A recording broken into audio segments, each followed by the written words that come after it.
एक रिक्शा चालक ने अपनी पत्नी को पढ़ा लिखा कर डीएसपी बनाया। डीएसपी बनते ही पत्नी ने पति को दे दिया धोखा। फिर क्या हुआ? कहते हैं, जीवन उतार चढ़ाव से भरा एक सफर है। इस सफर में रिश्तों की मजबूतियां भी देखने को मिलती हैं, आपकी मेहनत का सम्मान भी देखने को मिलता है, अहंकार का पतन भी देखने को मिलता है। दोस्तों, यह केवल एक कहानी नहीं, बल्कि उन अनगिनत हकीकतों का प्रतिबिंब है जो हमें यह समझाने के लिए काफी हैं कि सफलता की ऊंचाइयों पर पहुंचने के बाद भी इंसान को अपनी जड़ों को नहीं भूलना चाहिए। जो लोग अपने रिश्तों और मेहनत की कद्र नहीं करते, वे एक न एक दिन पछताते ही हैं। इस कथा में आप देखेंगे कि किस तरह एक साधारण रिक्शा चालक ने अपने खून और पसीने की मेहनत से अपनी पत्नी समृद्धि को सफलता की ऊंचाइयों तक पहुंचाया। लेकिन जब उसकी पत्नी को समाज में एक प्रतिष्ठित स्थान मिला, तो उसने अपने उसी पति को ठुकरा दिया। जीवन की इस सच्चाई को समझने के लिए आइए एक प्रेरणादायक यात्रा पर चलते हैं। प्रशांत एक रिक्शा चालक था, जिसकी उम्र लगभग 27 वर्ष की रही होगी। वह रिक्शा चलाकर ही अपने परिवार का पेट पालता था। एक दिन की बात है, शहर की तंग गलियों से गुजरते हुए प्रशांत अपने रिक्शे में बैठे यात्रियों को उनकी मंजिल तक पहुंचाने में व्यस्त था। यही उसका जीवन था, सादगी, मेहनत और ईमानदारी से भरा हुआ। वह दिन भर रिक्शा चलाता और घर के खर्च का इंतजाम करता। लेकिन आज का दिन उसके लिए किसी इम्तिहान से कम नहीं था। जैसे ही वह एक चौराहे पर पहुंचा, एक ट्रैफिक पुलिसकर्मी प्रकाश यादव ने उसे हाथ देकर रोक लिया। प्रकाश के चेहरे पर एक सख्त भाव था। रिक्शा किनारे लगाओ, उसने रौब से कहा। प्रशांत ने रिक्शा रोक दिया और पूछा, क्या बात है साहब, कोई गलती हो गई क्या? प्रकाश ने आंखें तरेरी। तुमने ट्रैफिक नियमों का उल्लंघन किया है, जुर्माना भरना पड़ेगा। प्रशांत चौंक गया। उसे यकीन ही नहीं हुआ कि उसने कोई नियम तोड़ा है। वह विनम्र स्वर में बोला, लेकिन मैंने तो कोई गलती नहीं की। आप बताइए, मैंने क्या गलत किया? प्रकाश ने ठंडी नजरों से उसकी ओर देखा और धमकाते हुए कहा, बहस मत करो, या तो जुर्माना भरो या फिर थाने चलो। थाने का नाम सुनकर प्रशांत के चेहरे पर एक हल्की मुस्कान आ गई। उसे एहसास हुआ कि उसकी किस्मत ने उसे एक दिलचस्प मोड़ पर ला खड़ा किया है। वह निडर होकर बोला, ठीक है, मुझे थाने ले चलिए। कांस्टेबल प्रकाश को लगा कि यह आदमी बेवकूफी कर रहा है। आमतौर पर लोग पुलिस के नाम से ही डर जाते हैं, लेकिन यह आदमी तो खुद ही थाने जाने के लिए तैयार था। प्रकाश ने उसे रिक्शा किनारे खड़ा करने का आदेश दिया और अपने सहयोगी के साथ उसे थाने ले गया। जनकपुर थाना, जहां प्रशांत को लाया गया था, वहां 2 दिन पहले ही उसकी पत्नी समृद्धि शर्मा की डीएसपी पद पर नियुक्ति हुई थी। समृद्धि को इस मुकाम तक पहुंचाने के लिए प्रशांत ने दिन रात मेहनत की थी। खुद की पढ़ाई छोड़कर उसने अपनी पत्नी को पढ़ाया लिखाया, सपोर्ट किया, ताकि वह एक दिन एक बड़ी अधिकारी बने। जैसे ही प्रशांत थाने के अंदर पहुंचा, उसे एक कुर्सी पर बैठने का इशारा किया गया। पास ही एक केबिन में डीएसपी समृद्धि फोन पर किसी से सख्त लहजे में बात कर रही थी। देखो, मेरी पोस्टिंग नहीं हुई है, इसका मतलब ये नहीं कि तुम मेरे नाम का गलत इस्तेमाल करो। मैं अपने पद की गरिमा को समझती हूँ और आगे से मुझसे ऐसी उम्मीद मत रखना। प्रशांत ने अपनी पत्नी की आवाज सुनी तो उसके चेहरे पर हल्की मुस्कान आ गई। उसे पूरा भरोसा था कि समृद्धि जब सुनेगी कि उसके ही पति को बेवजह पकड़ा गया है, तो वह जरूर उसकी मदद करेगी। समृद्धि फोन काटकर अपने ऑफिस से बाहर आई और सख्त आवाज में पूछने लगी, किससे और क्यों पकड़ा है? कांस्टेबल प्रकाश ने जवाब दिया, मैडम, इस आदमी ने ट्रैफिक नियम तोड़े हैं और जुर्माना भरने से मना कर रहा है। समृद्धि की नजर जब प्रशांत पर पड़ी तो एक पल के लिए वह ठिठक गई, लेकिन अगले ही क्षण उसने अपनी आंखें फेर लीं और चेहरे पर एक सख्त भाव लाकर बोली, अगर यह जुर्माना नहीं देना चाहता तो इसका रिक्शा जब्त कर लो और इसे यहाँ से भगा दो। प्रशांत को अपनी ही पत्नी के मुंह से ये शब्द सुनकर गहरा झटका लगा। उसने सोचा था कि समृद्धि उसकी सच्चाई जानेगी और उसका पक्ष लेगी, लेकिन यहाँ तो उल्टा हो रहा था। समृद्धि, तुम सच में ऐसा कह रही हो? प्रशांत की आवाज हल्की लेकिन दर्द से भरी थी। समृद्धि ने ठंडे लहजे में जवाब दिया, यहाँ भावनाओं की जगह नहीं है, कानून सबके लिए एक जैसा होता है। प्रशांत के होंठ सूख गए। उसकी आंखों में एक टीस सी उठी। यही वह औरत थी जिसके सपनों के लिए उसने अपनी खुशियों को पीछे छोड़ दिया था। वही समृद्धि जो कभी कहती थी कि बस एक बार मुझे अच्छी नौकरी मिल जाए, फिर तुम्हें मेहनत करने की जरूरत नहीं पड़ेगी। आज वही उसके संघर्ष को रौंद रही थी। थाने में मौजूद सभी लोग ये नजारा देख रहे थे।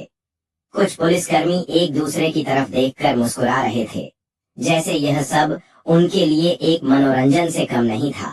प्रशांत के चेहरे पर मायूसी छा गई। उसकी आंखें सूखी थीं, लेकिन दिल अंदर से रो रहा था।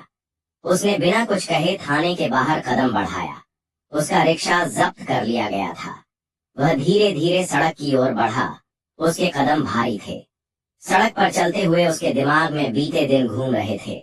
कैसे उसने समृद्धि की शादी के बाद भी उसे आगे पढ़ाने के लिए संघर्ष किया। कैसे उसने हर दिन खुद को गिरवी रखकर उसकी किताबें खरीदी। कैसे रात रात भर मेहनत करके उसे इस मुकाम तक पहुंचाया, और आज उसी ने उसे पहचानने से इनकार कर दिया। रात का अंधेरा गहराता जा रहा था। ठंडी हवा के झोंकों के बीच प्रशांत भारी कदमों से अपने घर की ओर बढ़ रहा था। दिल में हजारों सवाल थे, आंखों में मायूसी और मन में एक अजीब सा दर्द। जिस पत्नी के लिए उसने अपना पूरा जीवन संघर्ष में बिता दिया, वही आज उसे पहचानने से इनकार कर गई। थका हारा वह घर पहुंचा। दरवाजा खोलते ही उसकी माँ श्यामला देवी ने चिंता भरी नजरों से उसकी ओर देखा। बेटा, इतनी देर कहाँ लगा दी? सब ठीक तो है? माँ ने सवाल किया। प्रशांत ने गहरी सांस ली, फिर कमजोर आवाज में बोला, माँ, समृद्धि बहुत बदल गई है। उसने मुझे पहचानने तक से मना कर दिया। ऊपर से मेरा रिक्शा भी जब्त करवा दिया। जिस रिक्शे को चलाकर मैंने उसे डीएसपी बनाया, उसी को छीन लिया। माँ के चेहरे पर दुख और गुस्से का मिश्रण दिखने लगा। वह अपनी चूड़ीदार उंगलियों से माथे को सहलाने लगी। बेटा, तुम्हें वो दिन याद है जब समृद्धि शादी के तीसरे चौथे दिन ही कहने लगी थी कि मेरी पढ़ाई लिखाई का खर्चा उठाना पड़ेगा? हमने तो कभी मना नहीं किया, लेकिन उस वक्त हमारी हालत बहुत खराब थी। फिर भी हम उसकी जिद के आगे झुक गए और तुम्हें दिन रात मेहनत करनी पड़ी। आज वही लड़की तुम्हें अपमानित कर रही है। प्रशांत ने दुख भरी आंखों से माँ की ओर देखा, लेकिन कुछ नहीं बोला। घर में एक कोने में बैठा अंशुल, प्रशांत का 6 साल का बेटा, दादी के करीब खेल रहा था। वह अपनी छोटी छोटी हथेलियों से दादी की गोद में खेलता रहता था। दरअसल अंशुल को अपनी माँ से ज्यादा दादी के पास रहने की आदत थी। समृद्धि हमेशा अपने करियर और पढ़ाई में व्यस्त रही, इसलिए माँ का प्यार उसे कभी ठीक से मिला ही नहीं। बेटा, तूने इतना सब किया, लेकिन यह औरत तेरा सम्मान करना तो दूर, तुझे गरीब और कमजोर समझने लगी। माँ ने गहरी सांस लेते हुए कहा। प्रशांत चुप था। वह जानता था कि माँ सही कह रही थी, लेकिन वह अब भी समृद्धि से ऐसी उम्मीद नहीं कर रहा था। अगली सुबह समृद्धि अपने ऑफिस में बैठी इंतजार कर रही थी।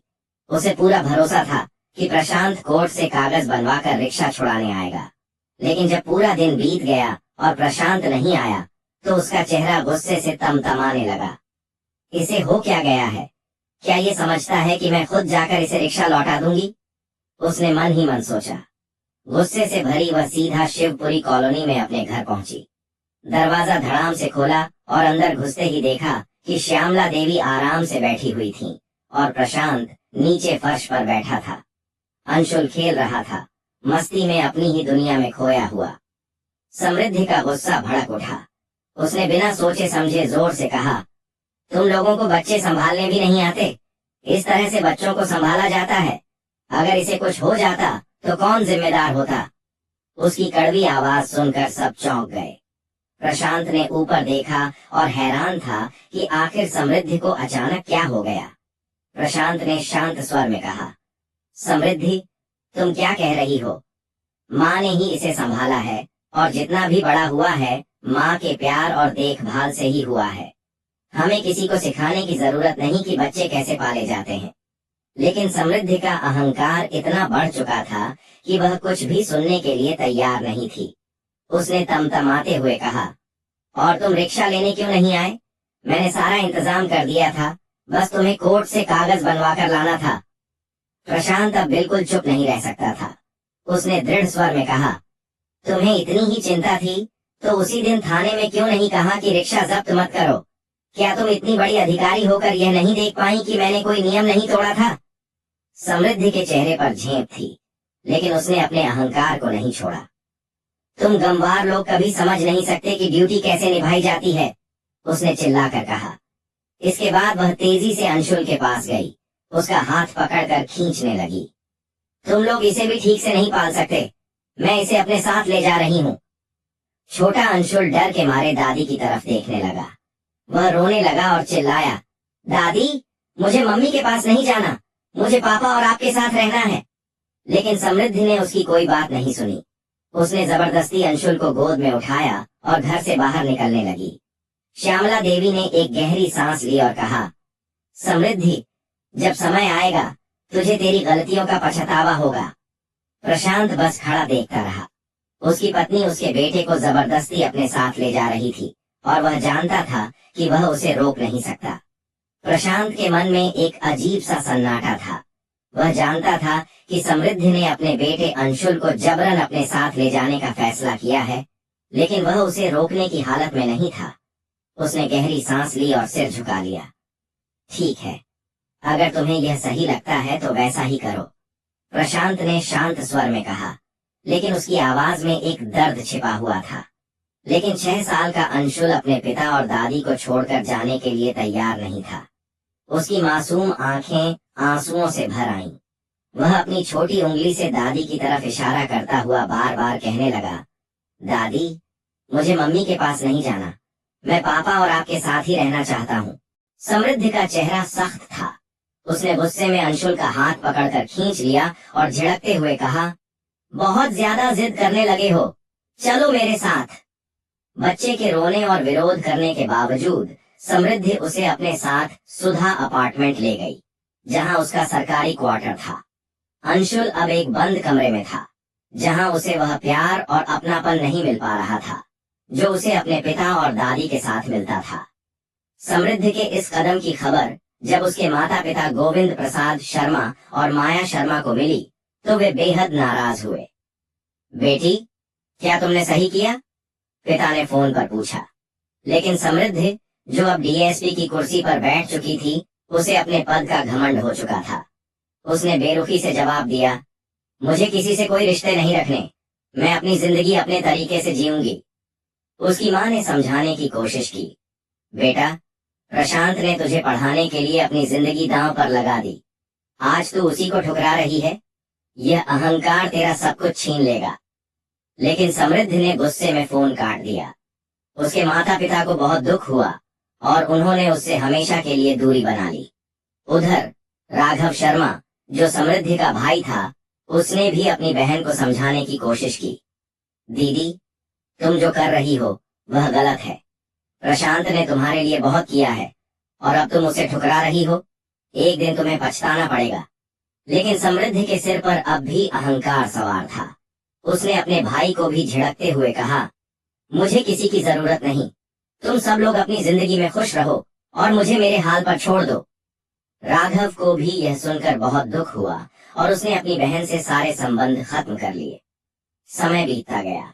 समृद्धि अपने बेटे अंशुल को खुद नहीं संभाल पाती थी, इसलिए उसने उसके लिए एक मेड नैना यादव को रख लिया। एक दिन नैना उसे लेकर सुभाष मार्केट गई।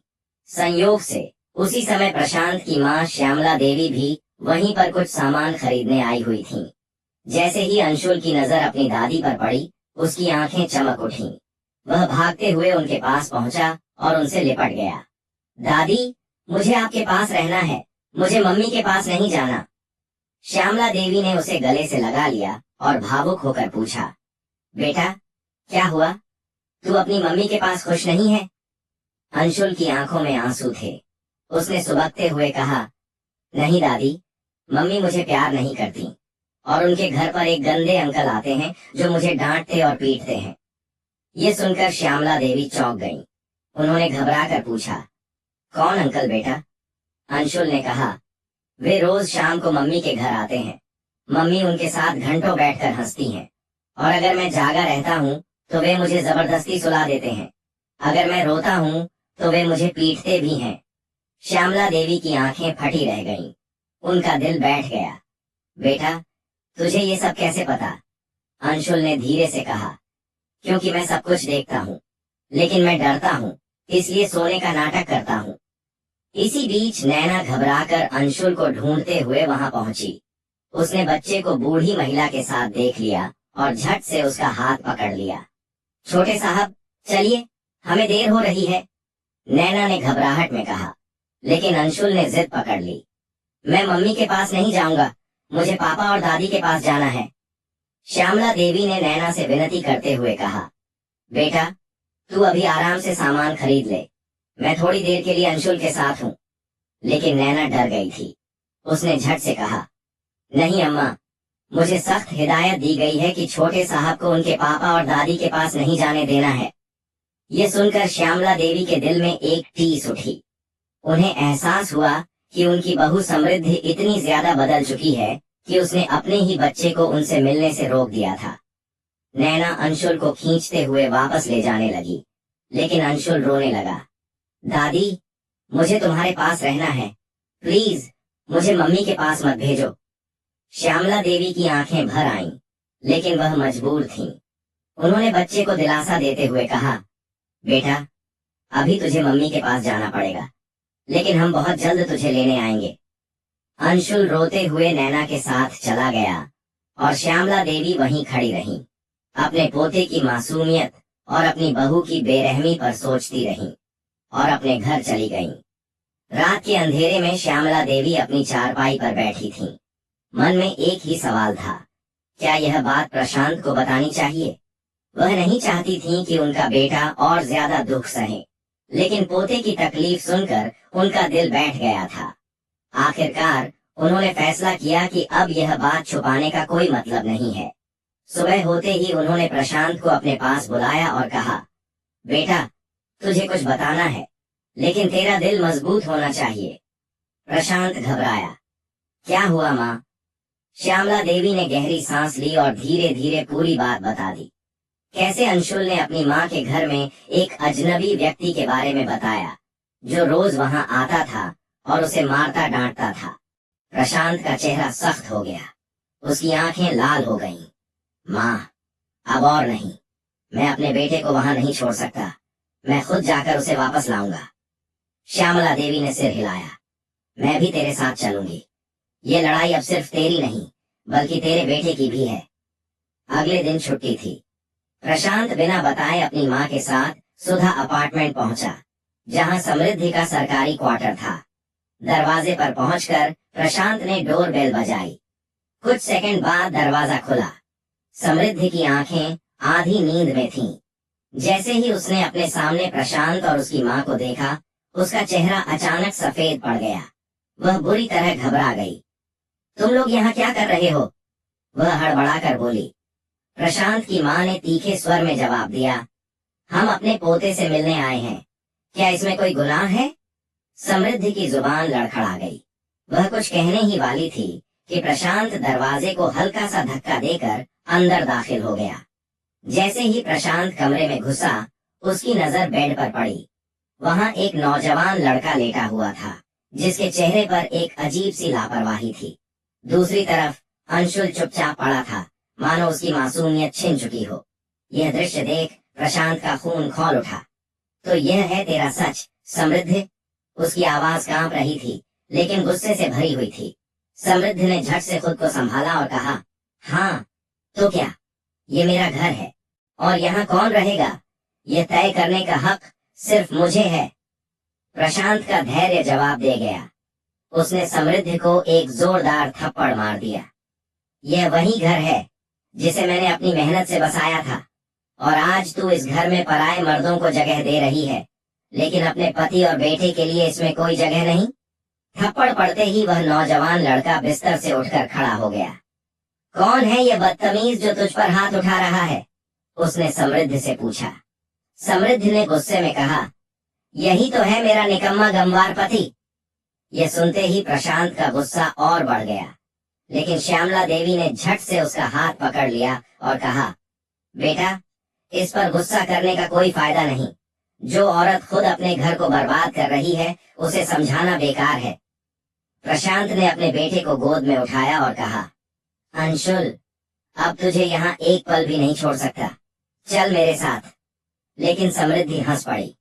तू इसे ले जाने की सोच भी मत, ये मेरा बेटा है और मैं तुझे इसे छूने भी नहीं दूंगी।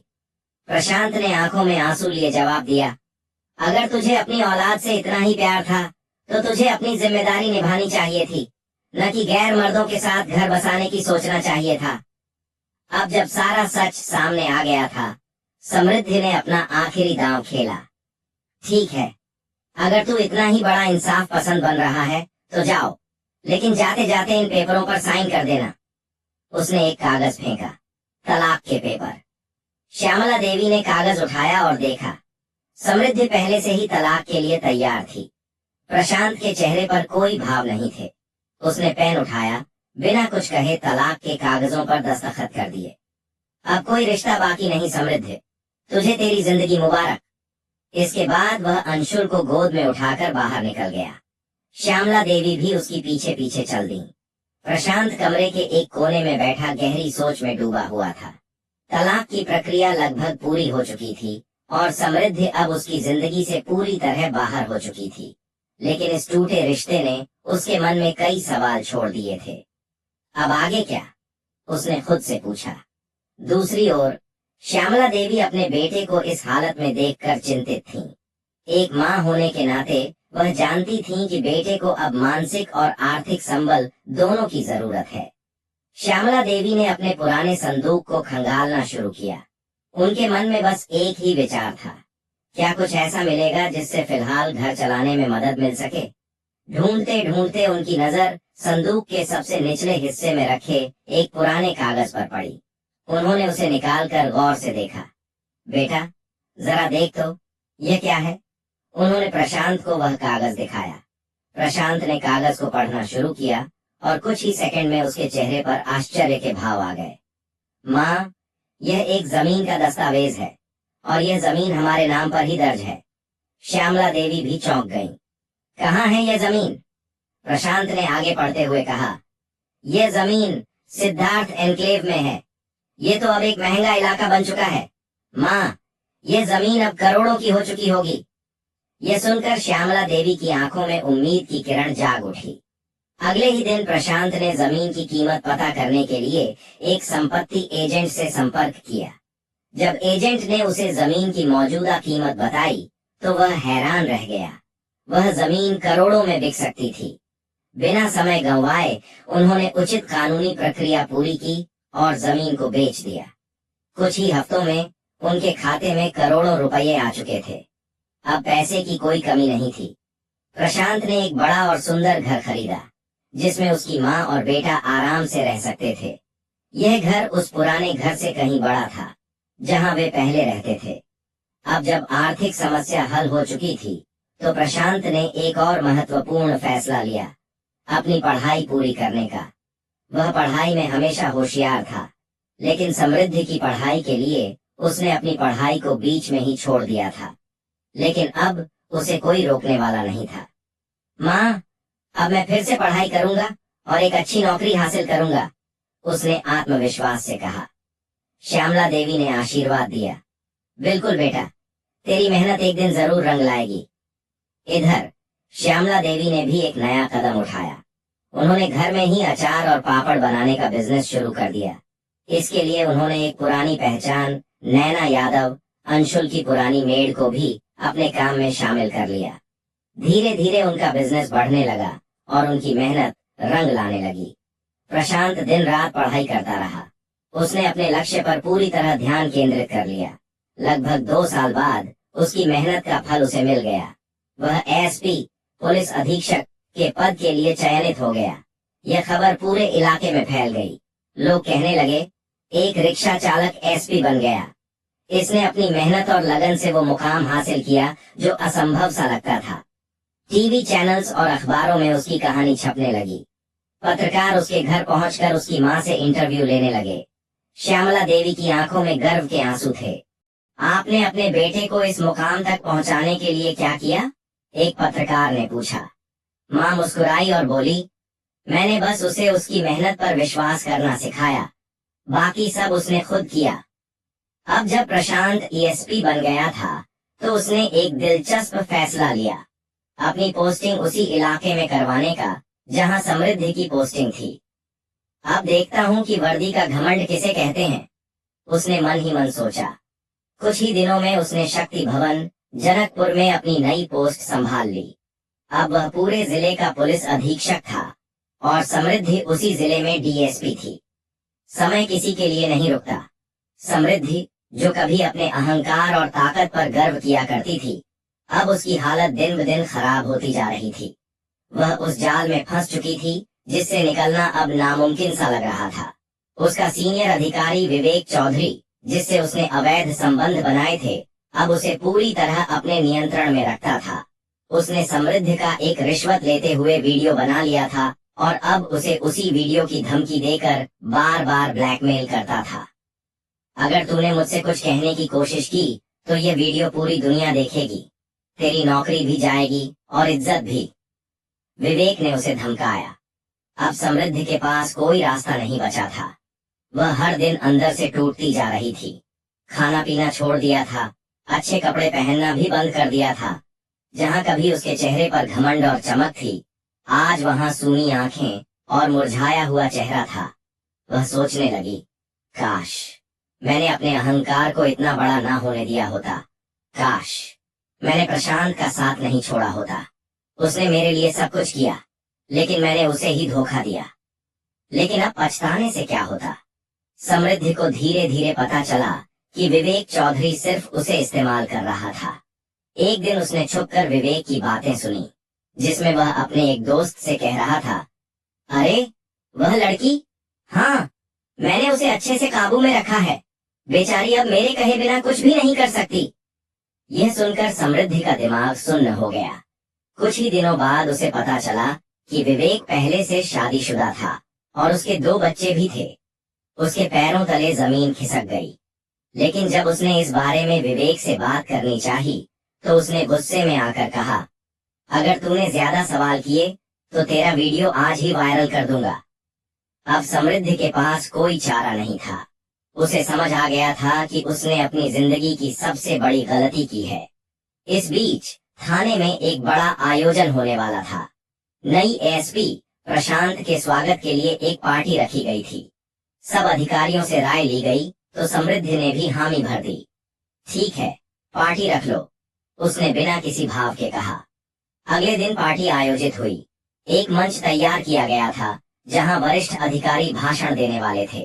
समृद्धि को भी बुलाया गया ताकि वह 2 शब्द कह सके। लेकिन जब वह मंच पर चढ़ी तो उसकी आंखों के आगे अंधेरा छा गया। मेरा अंत निकट है, यह सोचते ही उसे चक्कर आ गया और वह वहीं गिर पड़ी। हॉल में सन्नाटा छा गया। लोग भागकर उसके पास आए। डीएसपी मैडम बेहोश हो गईं। फौरन उसे अस्पताल ले जाया गया। अस्पताल में डॉक्टरों ने जांच की और कहा, कमजोरी और मानसिक तनाव की वजह से इनकी यह हालत हुई है। यह सुनकर प्रशांत, जो अब एसपी था, हैरान रह गया।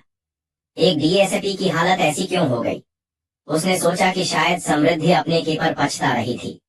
अब उसे समझ आने लगा था कि जिंदगी ने एक चक्र पूरा कर लिया था। जिसने उसे नीचे गिराया था, आज वही नीचे गिरी हुई थी। समृद्धि अब सिर्फ एक मौका चाहती थी, अपने गुनाहों की माफी मांगने का, अपने बेटे को फिर से गले लगाने का और अपने अतीत की गलतियों को सुधारने का। समृद्धि अब पूरी तरह टूट चुकी थी। उसकी आंखों के नीचे गहरे काले धब्बे पड़ गए थे, चेहरा मुरझा चुका था और बाल बिखरे हुए थे। जो औरत कभी खुद पर घमंड किया करती थी, आज अपनी ही जिंदगी से हार चुकी थी। एक दिन वह किसी तरह हिम्मत जुटाकर बाजार गई। उसने बहुत दिनों से ढंग से खाना नहीं खाया था, लेकिन आज भूख से बेहोश होने की हालत में थी। तभी उसकी नजर सामने पड़ी। श्यामला देवी, उसकी पूर्व सास, अपनी दुकान के लिए सामान खरीद रही थीं। समृद्धि का दिल जोर से धड़कने लगा। वह घबराई, लेकिन फिर भी हिम्मत करके अपनी पूर्व सास के पास गई। माँ जी, आप कैसी हैं? उसने कांपती आवाज में पूछा। श्यामला देवी ने चौंक कर उसकी ओर देखा, लेकिन बिना चश्मे के उसे साफ दिखाई नहीं दिया। कौन हो बेटी? मुझे माँ जी कहकर क्यों बुला रही हो? समृद्धि की आंखों में आंसू भर आए। माँ जी, मैं समृद्धि हूँ। क्या आपने मुझे पहचाना नहीं? अब श्यामला देवी ने चश्मा लगाया और गौर से देखा। वह दंग रह गईं। समृद्धि, ये क्या हाल बना लिया तूने? समृद्धि की हालत इतनी खराब थी कि पहचानना मुश्किल था। उसका चेहरा पीला पड़ चुका था, कपड़े मैले कुचैले थे और उसकी आंखों में गहरा पछतावा था। श्यामला देवी का चेहरा कठोर हो गया। मैं तुझे पहचान भी लूं तो इससे क्या फायदा? जब तूने मेरे बेटे को ठुकरा दिया तो अब तुझे हमारी याद क्यों आ रही है? ये सुनते ही समृद्धि फूट फूट कर रोने लगी। वह उनके पैरों में गिर गई। माँ जी, मुझसे बहुत बड़ी गलती हो गई। प्लीज एक बार प्रशांत से कह दीजिए कि वह मुझे माफ कर दे। मैं अपनी गलती सुधारना चाहती हूँ। लेकिन श्यामला देवी की आंखों में अब कोई दया नहीं थी। बेटी, जो किया है उसका फल तो तुझे भुगतना ही पड़ेगा। मेरे बेटे ने तुझसे बहुत उम्मीदें रखी थीं, लेकिन तूने उसे धोखा दिया। यह कहकर श्यामला देवी आगे बढ़ गईं और समृद्धि वहीं जमीन पर बैठकर रोने लगी। समृद्धि निराश होकर लौट रही थी कि उसने एक फैसला किया। अब उसे प्रशांत से मिलना होगा। वह सीधे प्रशांत के घर पहुंची। कांपते हाथों से दरवाजे पर दस्तक दी। कौन है? अंदर से आवाज आई। दरवाजा खुला और सामने प्रशांत खड़ा था, एकदम सख्त चेहरे के साथ। समृद्धि ने कांपती आवाज में कहा, प्रशांत, मैं समृद्धि हूँ। प्रशांत ने उसकी ओर देखा, लेकिन उसके चेहरे पर कोई भाव नहीं थे। हाँ, बोलो, किससे मिलना है? उसने बेरुखी से पूछा। समृद्धि की आंखें भर आईं। प्रशांत, मुझे माफ कर दो। मैंने बहुत बड़ी गलती कर दी। मैं तुम्हारी पत्नी हूँ, मुझे वापस अपना लो। प्रशांत ठहाका मारकर हंसा। मेरी पत्नी? समृद्धि, मुझे तो याद भी नहीं कि मेरी कोई पत्नी थी। तलाक के कागजों पर साइन करवाते समय तुमने तो खुद कहा था कि तुम मुझसे कोई रिश्ता नहीं रखना चाहती। अब क्या हुआ? समृद्धि गिड़गिड़ाने लगी। प्रशांत, मुझे मेरे गुनाहों की सजा मत दो। मेरा बच्चा कहाँ है? मुझे उससे मिलने दो। प्रशांत का चेहरा और कठोर हो गया। यह बच्चा अब मेरा है, और रही बात तुम्हारी, तो तुम अब मेरे लिए मर चुकी हो। समृद्धि की आंखों से आंसू गिरने लगे। प्रशांत ने सख्त लहजे में कहा, आज के बाद अगर तुम यहाँ दिखी तो मुझसे बुरा कोई नहीं होगा। इसके बाद प्रशांत ने दरवाजा उसके मुंह पर बंद कर दिया। समृद्धि दरवाजे के बाहर बैठकर जोर जोर से रोने लगी, लेकिन अंदर से किसी ने उसकी आवाज नहीं सुनी। सब कुछ खत्म हो गया। जब वह वहां से मायूस होकर लौटने लगी, तभी किसी ने उसे खबर दी, तुम्हारा वीडियो वायरल हो गया है। ये सुनते ही उसके पैरों तले जमीन खिसक गई। जिस वीडियो की वजह से वह विवेक चौधरी की गुलाम बनी थी, वही अब दुनिया के सामने आ चुका था। अब उसके पास न नौकरी बची, न इज्जत और न ही कोई अपना। अहंकार का पतन और अंत का आगमन समृद्धि, जो कभी डीएसपी की कुर्सी पर बैठकर अपनी ताकत का घमंड किया करती थी, अब पूरी तरह बर्बाद हो चुकी थी। उसके खिलाफ रिश्वतखोरी और भ्रष्टाचार के आरोप लग चुके थे, और उसका वीडियो वायरल होने की वजह से उसकी नौकरी भी चली गई थी। अब वह अकेली थी, बिल्कुल अकेली। वह जिस विवेक चौधरी के साथ अवैध संबंधों में थी, वही अब उसे छोड़कर जा चुका था। समृद्धि की दुनिया पूरी तरह बिखर चुकी थी। अब उसे याद आने लगा कि उसने किन लोगों को ठुकराया था और किसका साथ चुना था। एक दिन जब वह निराशा से घिरी हुई थी, उसने अपने भाई राघव शर्मा को फोन किया। भैया, मुझे माफ कर दो, मुझे बस एक बार सुन लो, मैं बहुत परेशान हूँ। लेकिन राघव की आवाज सख्त थी। अब सुनकर क्या करूंगा समृद्धि? जब तेरे पास सब कुछ था तब तूने हमें भुला दिया था। अब तुझे हमारी जरूरत पड़ रही है। समृद्धि रोने लगी। भैया, माँ पापा नहीं रहे, लेकिन मैं जानती हूँ कि उनकी मौत के लिए मैं जिम्मेदार हूँ। बस एक बार मेरी मदद कर दो। लेकिन राघव का जवाब ठंडा था। तेरे लिए तो माँ पापा बहुत पहले ही मर चुके थे, जब तूने हमें ठुकरा दिया था, और जब उनकी मौत हुई तब भी तू उनके पास नहीं थी। अब मेरे लिए भी तू मर चुकी है। यह कहकर राघव ने फोन काट दिया। समृद्धि पूरी तरह टूट चुकी थी। वह सोच भी नहीं सकती थी कि जिस इंसान के लिए उसने अपना सब कुछ दांव पर लगा दिया, वही उसे धोखा देकर चला जाएगा। जब वह अपने घर लौटी तो वहां एक और झटका उसका इंतजार कर रहा था। विवेक चौधरी सारा पैसा और जेवर लेकर भाग चुका था। उसने घबराकर विवेक को फोन किया, लेकिन उसका नंबर स्विच ऑफ था। अब उसे समझ आ चुका था कि जिस व्यक्ति के लिए उसने अपने पति और परिवार को छोड़ा था, वही उसे सबसे बड़ा धोखा देकर चला गया। अब न उसके पास नौकरी थी, न पैसा, न कोई सहारा। धीरे धीरे वह मानसिक रूप से भी कमजोर होती जा रही थी। लोग उसे देखते ही ताने मारने लगे। कोई उसे भ्रष्ट अफसर कहता, कोई चरित्रहीन। जो लोग कभी उसकी सलामी किया करते थे, आज वही उससे नफरत कर रहे थे। अब वह पागलों की तरह इधर उधर घूमने लगी। कोई उसे भिखारी समझता, कोई उसे पागल। कुछ ही दिनों में उसका स्वास्थ्य बेहद खराब हो गया। न खाने के लिए कुछ था, न रहने के लिए कोई ठिकाना। जहाँ कभी वह आलीशान सरकारी क्वार्टर में रहती थी, अब वह सड़कों पर भीख मांगने के लिए मजबूर थी। आखिरकार एक दिन सड़क किनारे पड़ी हुई मिली। लोगों ने देखा कि वह हिल भी नहीं रही थी। डॉक्टरों ने बताया कि कुपोषण और अत्यधिक मानसिक तनाव की वजह से उसकी मौत हो चुकी थी। समृद्धि का अंत दुखद था, लेकिन यह किसी और की गलती नहीं थी, बल्कि उसके अपने कर्मों का फल था। अगर उसने अपने अहंकार और लालच को काबू में रखा होता, तो शायद उसकी जिंदगी आज कुछ और होती। दूसरी ओर प्रशांत ने अपनी मेहनत और आत्मसम्मान से एक नया जीवन बनाया और अपने बेटे के साथ खुशहाल जिंदगी जीने लगा। अहंकार और गलत फैसले इंसान को बर्बाद कर सकते हैं। सच्चा प्यार और समर्थन उन्हीं से मिलता है जो आपके बुरे समय में आपके साथ खड़े होते हैं। गलत राह पर चलने से जीवन में पछतावा ही मिलता है। कहते हैं, झूठ, लालच और अहंकार की बुनियाद पर बनाए गए मकान ढह जाते हैं। मनुष्य की जीवन यात्रा में सच्चाई, ईमानदारी और विनम्रता सबसे मजबूत स्तंभ होते हैं। यदि कोई इंसान अपने जीवन की बुनियाद झूठ, लालच और अहंकार पर रखता है, तो वह चाहे कितनी भी ऊंचाइयों तक पहुंच जाए, लेकिन एक दिन उसका यह बनाया हुआ किला जरूर ढह जाता है। झूठ की बुनियाद पर बना रिश्ता या जीवन अधिक समय तक टिक नहीं सकता। झूठ का सहारा लेकर हम भले ही कुछ समय के लिए सफल हो जाएं, लेकिन जब सच सामने आता है तो सब कुछ मिट्टी में मिल जाता है। सत्य को ढकने के लिए कई और झूठ बोलने पड़ते हैं, और एक समय ऐसा आता है जब पूरा ताना बाना बिखर जाता है।